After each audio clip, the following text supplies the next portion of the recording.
Listen up. Today we're going to discuss the topic of how not to get kicked out by a minister, and also talk about the Cambridge dream. After a night of hesitation, he launched a free tutoring class for poor kids, with free meals, lodging, and no fees. Like Santa via a time machine. The news stunned the nation. Poor kids flocked like superheroes to apply, from dung diggers to brick movers, a gathering of heroes. Kids risked their lives crossing mountains and rivers for a life-changing chance. Some even sailed across. It was spectacular. They sat on the ground, answering questions that could change their fates, but Anand could only pick 30 due to limited conditions. At this moment, the 31st student burst in, pleading for an exception, saying he was 1 point short of a miracle trip ticket. Anand replied, "That 1 point is priceless." Many times, the difference between effort and success is just that one. Thousands miss dream universities over 1 point. If you don't grasp this, go home and reflect. Hearing this, the boy reluctantly left, while Anand continued his mission, filled with resolve. As the boy left, training center boss Angie rushed over, fuming. The rich kids were upset. Parents threatened to close the center if he didn't come back, so Angie had to swallow his pride and plead with Anand to return. But Anand's decision wasn't just a whim. He pawned his gold watch and other stuff, and even sacrificed his girlfriend's affection. When his girlfriend's dad learned of this crazy decision, he quickly married her off to an international accountancy heartbreak city. So heartbroken, Anand knew once he chose this path, he couldn't halt, sacrificing all for peers. So he firmly refused Angie's request. Seeing his determination, the boss directly threatened him. "I can make you, but I can also break you. In the end, it's the kids that suffer." The boss' words stabbed like daggers, leading many students to hesitate that night. Facing doubts, Anand loudly asked what they feared. He said, "Since birth, poverty has taken your happiness. What's left to lose? If you don't try because you're scared, what's the point of talking about dreams? Do you really want to live your whole life in mediocrity?"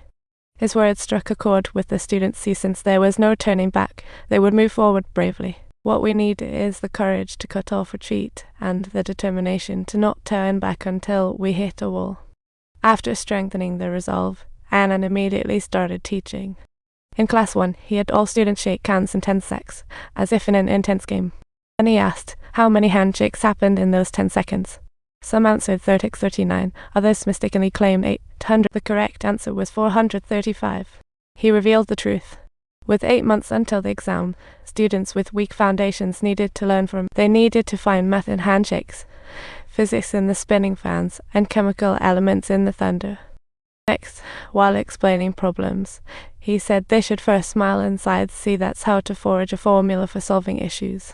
He said to seek theory and practice, like finding the relationship between speed and force and quick. Finding joy in the formulas of speed and force. See, teaching by example is a must. Feel acceleration on a train. When through leave, see times a butcher knife. They had struggled on their journeys, but don't let past hardships trap you. See, look ahead to the future.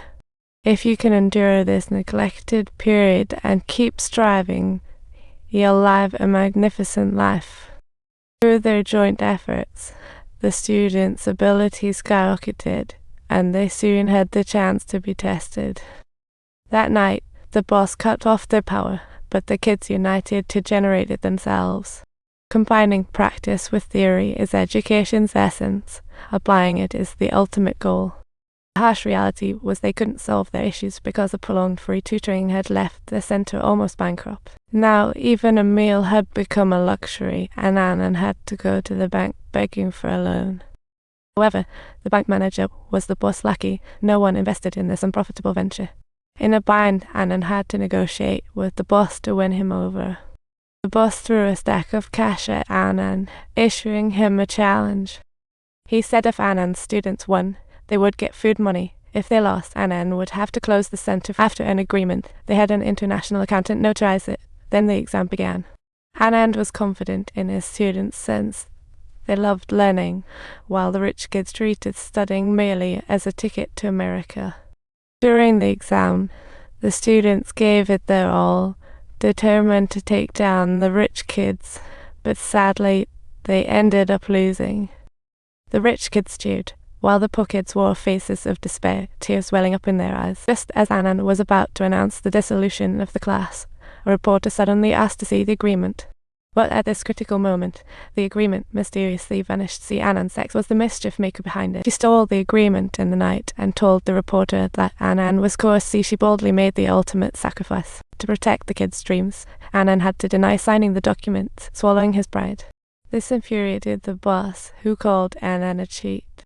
But Annan retorted that those rich kids were cheating with their money. In fact, the accountant knew his wife's deeds but didn't stop her, as he truly admired Annan. "Good families, good choices," she said, stunning the accountant with her words.